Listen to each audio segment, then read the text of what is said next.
Um episódio particularmente memorável aconteceu na primeira viagem dele e Abrão ao Rio de Janeiro, em dezembro de 92. Naquele tempo existiam videolocadoras de VHS e costumávamos ir a uma perto de nossa casa, onde escolhemos juntos diversos filmes, dentre eles A Guerra do Fogo e um sobre o canibalismo na Nova Guiné, do qual não me recordo o nome, mas que fez um grande sucesso.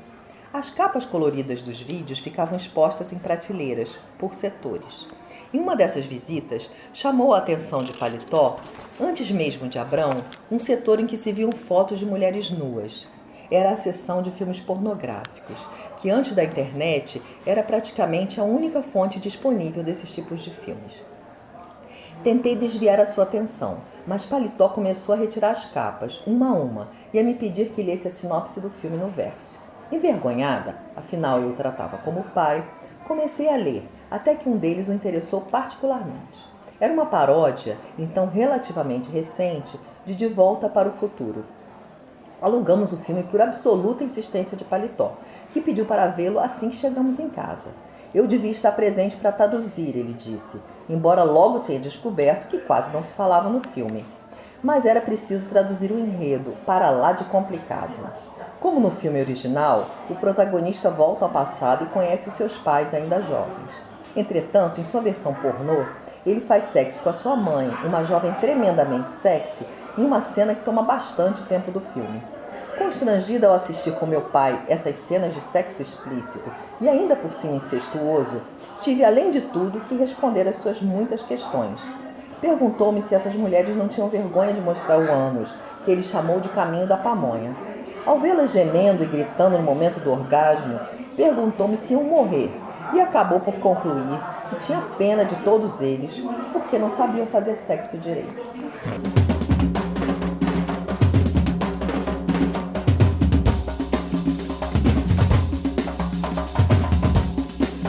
Olá, amigos do Livrada, bem-vindos a mais uma entrevista. Estamos aqui hoje na Flip, na casa da Todavia, e nossa entrevistada de hoje é ninguém menos que a Aparecida Vilaça. Como vai, Aparecida? Tudo jóia? Eu vou bem, é um prazer estar aqui com vocês. Pô, que legal. Muito obrigado por você ter dado essa entrevista pra gente. Aparecida, que veio aqui, fez uma mesa ontem na Flip, publicou esse livro pela Todavia no ano passado, né? Foi, o ano passado. Paletó e eu, Memórias de Meu Pai Indígena, em que ela relata a relação que ela tem com o pai adotivo dela, que é o Paletó, que é um índio, o Ari, né? O Ari, que é um índio Ari, que fica ali na região de Rondônia, né? Enfim, tem uma região perto do Amazonas, enfim, e ela faz então esse relato.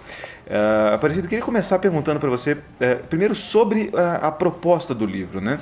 O seu livro ele tem traços de diário, de relato pessoal e de relato etnográfico misturado, né?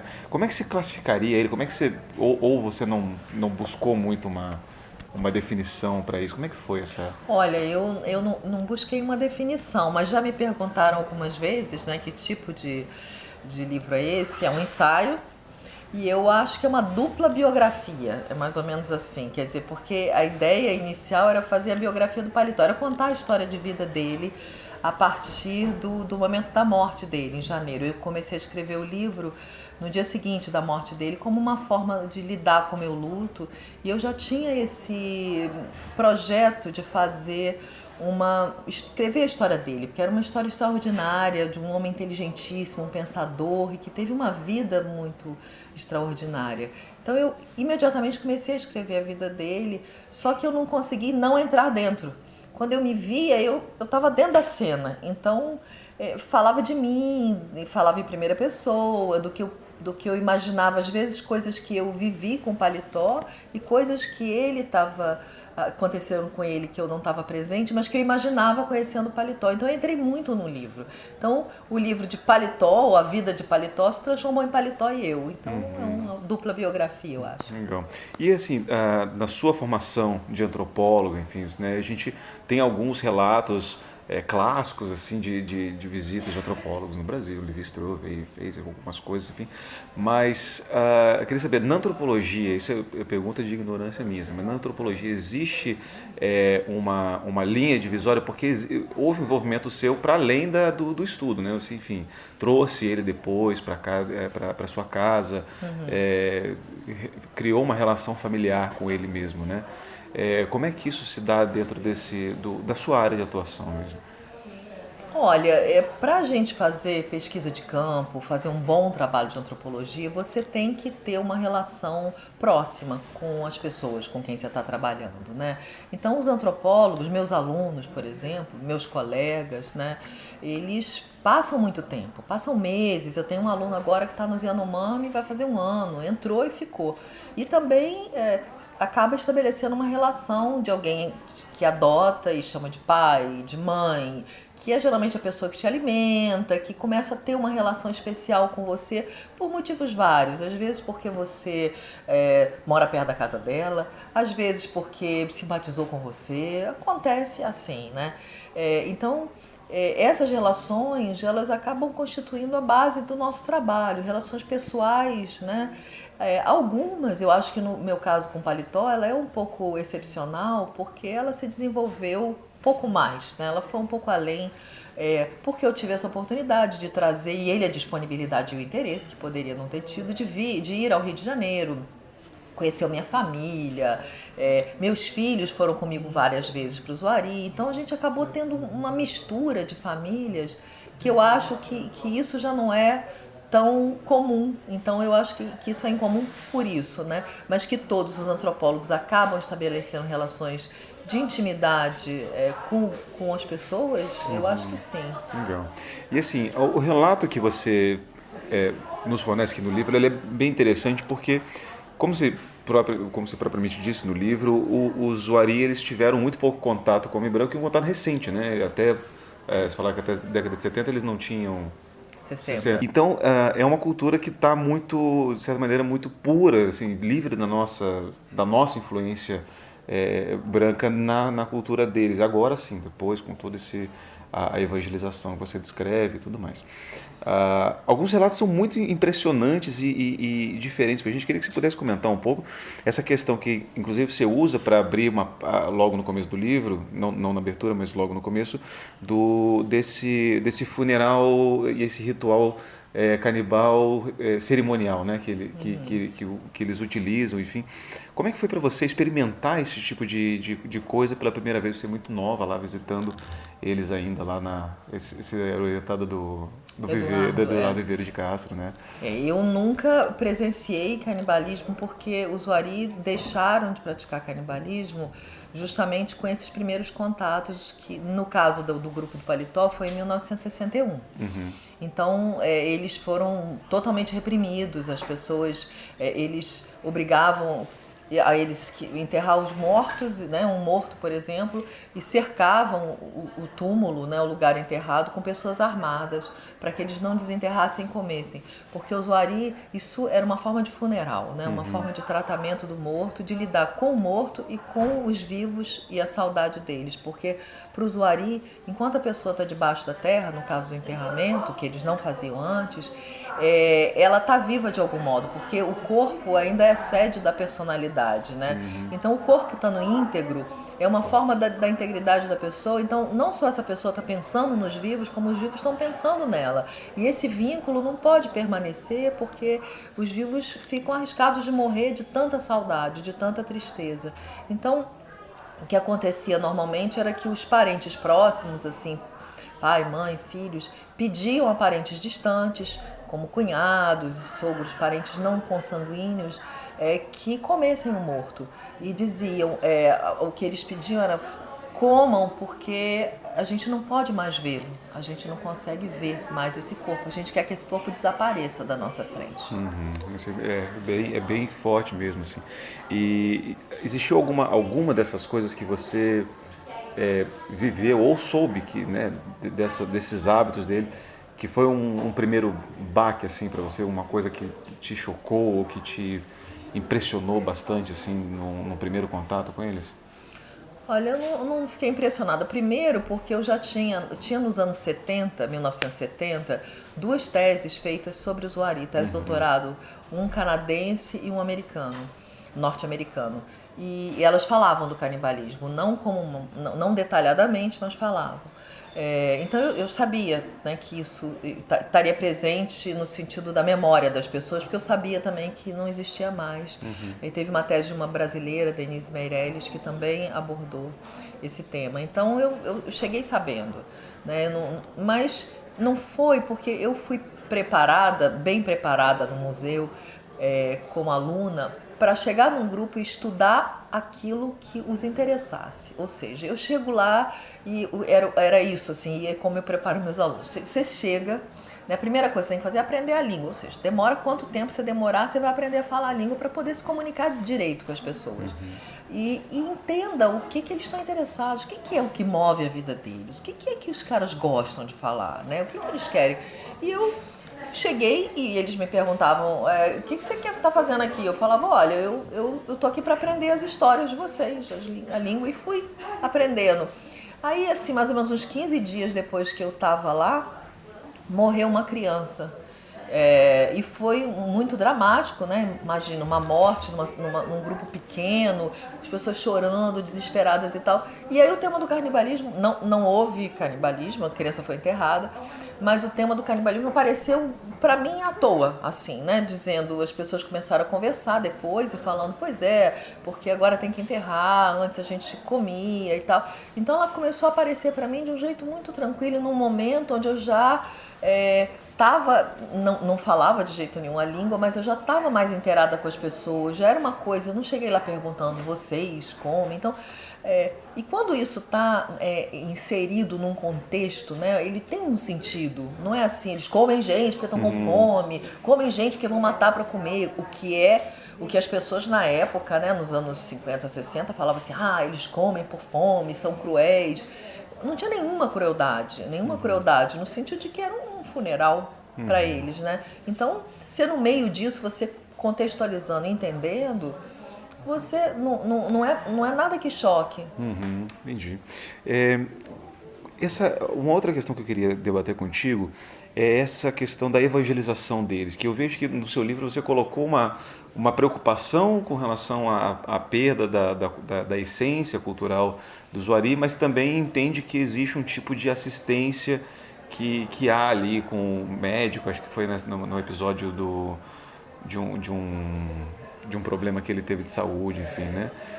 Como é que você vê essa questão da penetração da religião nesse tipo de área, nesse tipo de cultura? Olha, sobre a penetração dos missionários, né, missionários evangélicos, né, de origem norte-americana, agora são a maioria brasileiros, eles penetraram na Aruari já no início dos anos 1950, e em várias outras áreas indígenas do Brasil, muitas, eu acho totalmente absurdo, assim, quer dizer, a coisa da assistência médica, de fato, é uma coisa que eles oferecem, né, mesmo como uma forma de entrar, né, porque às vezes eles entram como enfermeiros, nos primeiros contatos, eles entraram para dar uma assistência para o SPI, que não tinha recursos suficientes, né, como acontece hoje ainda, e eles ofereciam barcos, por exemplo, esses primeiros contatos, ofereciam vacinas, então os caras eram treinados para isso. Nos Estados Unidos eles tinham uma coisa chamada boot camp, que era um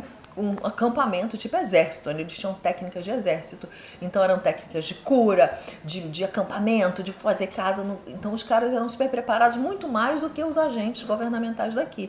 Então na hora que eles chegavam, os caras daqui ficavam, os representantes ali de SPI, de governo e tal, se aliavam a eles. Então os caras entraram e eles davam uma assistência de saúde, sim. Só que na hora que eles estavam dando um antibiótico a uma pessoa doente, eles aproveitavam e falavam, é Deus que está te curando, não é o remédio. Então eles começaram, quer dizer, imagina uma população que uma parte tinha sido exterminada com metralhadoras, né, que eram os seringalistas, matando mesmo.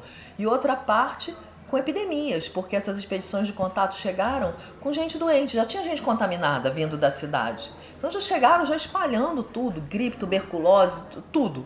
os caras morrendo assim, o Ari dizendo que as pessoas morriam assim, caíam mortas, eles morrendo de fome. As fotos que você tem dessa época são as pessoas tipo aquelas fotos de Biafra, sabe? Aqueles esqueletos humanos assim. Tem até um filme do Rondon que tem umas fotos assim impressionantes deles andando curvados assim.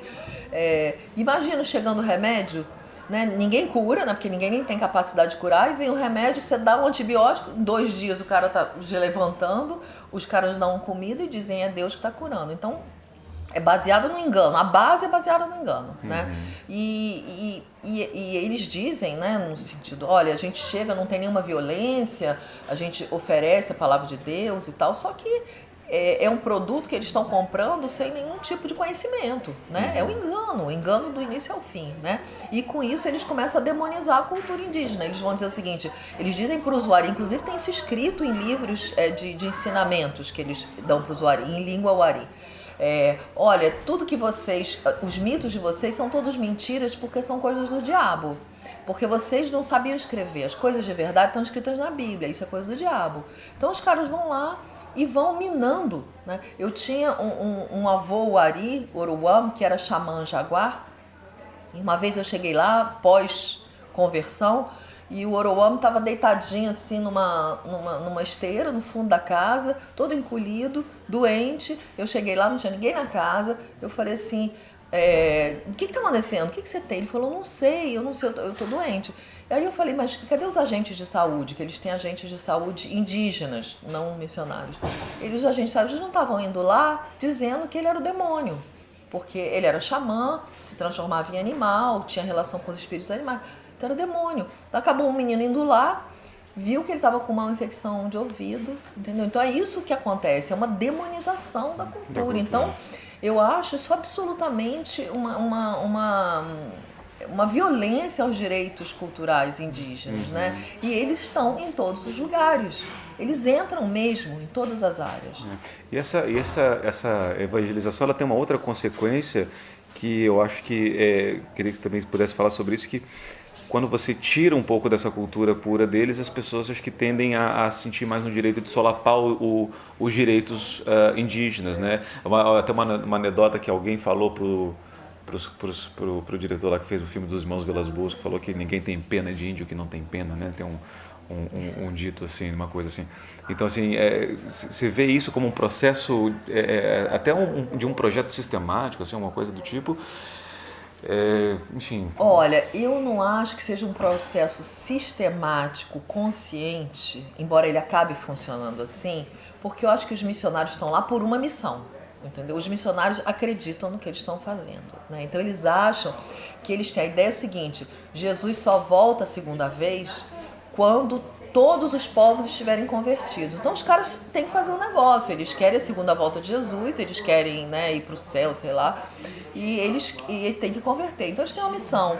Agora, o que funciona, evidentemente funciona como um trabalho de destruição sistemática, né? É como se fosse uma arma branca, como a gente diz, né? Se antes eles eram metralhados, bom, aí morreu, acabou. Depois epidemias, bom, tá com epidemia, morreu. Aí a outra coisa agora, bom, já falam português, já estão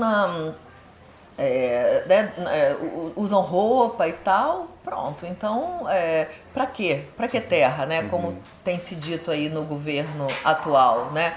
Para que eles querem terra? Eles querem ir para a cidade, eles querem aprender as nossas coisas, quer dizer, uma inversão completa, né, do que está acontecendo e do que os líderes representantes legítimos indígenas dizem por aí. Então você tem que ouvir, não é qualquer pessoa que aparece na cidade e diz assim, esse é um indígena representante, está falando que quer morar na cidade. Você tem que ouvir as pessoas eleitas, tipo Raoni, né? Tipo Davi Copenaua, tipo Ailton Krenak, que está aqui. São esses caras que têm voz, vão falar lá. Eles estão dizendo, olha, a gente quer ficar na nossa terra, a gente quer a nossa terra preservada, né? É isso. Entendi. Só para voltando um pouco para a história do livro do Paletó, enfim, né? Vejo que o livro começa, enfim, com a morte dele, né? E você tentando se comunicar com a sua família lá, né? Como é que é hoje a sua relação, né, com eles? Assim, é uma relação, como é que, aliás, o que que a morte do Paletó representou na sua relação com a sua família lá? Houve uma perda, houve uma continuidade, enfim. Continuidade completa, assim, eu voltei assim que eu pude, né, porque ele morreu em janeiro de 2017, no ano eu não consegui voltar por trabalho, e aí eu voltei em dezembro de 2017. Não, quando eu cheguei lá, foi a primeira vez que nós nos vimos depois da morte, né? Então, como acontece com o Zuari, cada vez que quando você vê um parente depois da morte de um ente comum, tem o choro ritual todo de novo, né? Então, todos eles me abraçaram e dessa vez eu chorei com eles da forma como eu queria chorar antes e todos me recontaram os detalhes da morte, os netos. Então, cada um às vezes chegava perto de mim, sentava e começava a gente a recontar as coisas. Meu irmão Abrão esteve aqui há, sei lá, 15 dias atrás, né? Então, a gente se fala muito por WhatsApp, eles agora tem uma parte da aldeia que tem internet, então eles me mandam fotos e tal. Então a gente está o tempo todo em contato. Legal. E você teve alguma notícia de recepção do livro lá? Ou da história, enfim, do relato? Eles receberam, leram, enfim? Não. Eles receberam imediatamente, mas é muito diferente do que é pra gente, né? Essa coisa de autoria, de recontar uma história. Eles não tiveram interesse imediato, a não ser pelas fotos. As fotos, eles gostaram muito dessa foto original, da foto da capa. É uma foto do Paletó no Pão de Açúcar, que eu fiz. Então eles me pediram essa foto, eu enquadrei várias dessas fotos, fiz uma ampliação grande, colorida. E, surpreendentemente para mim, porque antigamente eles não gostavam de fotos de pessoas mortas, eles botaram, cada filho botou uma foto dessa na casa deles, que é a mesma que eu tenho na minha casa. A gente se conectou aí, Foi né? a foto. E eles, assim, eu não acho que eles tenham interesse em ler um livro desse, pelo menos por enquanto. É um processo, né? Tem alguns Zuari que estão na faculdade agora, que estão começando a ficar mais habituados com a questão da leitura, que não era um hábito deles, né? É um esforço além do... Mas para eles, eu acho que o que significa, né, isso é que eles veem isso como uma homenagem ao Paletó, né, ao nosso pai. Eles gostam do nome dele estar sendo falado e estar sendo conhecido, que era uma das coisas do livro. Para mim, esse livro era assim, eu quero que as pessoas conheçam o Paletó. Ele vai ser conhecido, assim. Eu determinei, eu falei, vai ser conhecido, assim. Eu tenho que contar essa história. Alguém tem que ouvir mais sobre o Paletó. Então, eu acho que eles entendem isso como uma coisa legal. Muito mais do que o conteúdo, do que está escrito, eles se interessam pelo ato, né? Que é o meu ato que uma aluna minha, a Miranda, falou assim, Aparecida, esse é o seu choro. Né? Porque eu começo o livro dizendo que eu não estava conseguindo chorar ao modo do Zuari, que o choro do Zuari é um choro onde você conta a sua relação com o morto. É justamente isso, você está no choro falando, meu pai que me deu comida tal dia, que um dia a gente foi isso, eu me lembro disso, pai que fez isso. Esse livro eu estou fazendo isso, né, na forma escrita. E eu nem pensei quando eu estava fazendo. O que eu pensava era o seguinte, eu preciso contar essa história, né, do Paletó. Mas eu não tinha pensado nesse como um choro, mas é um choro.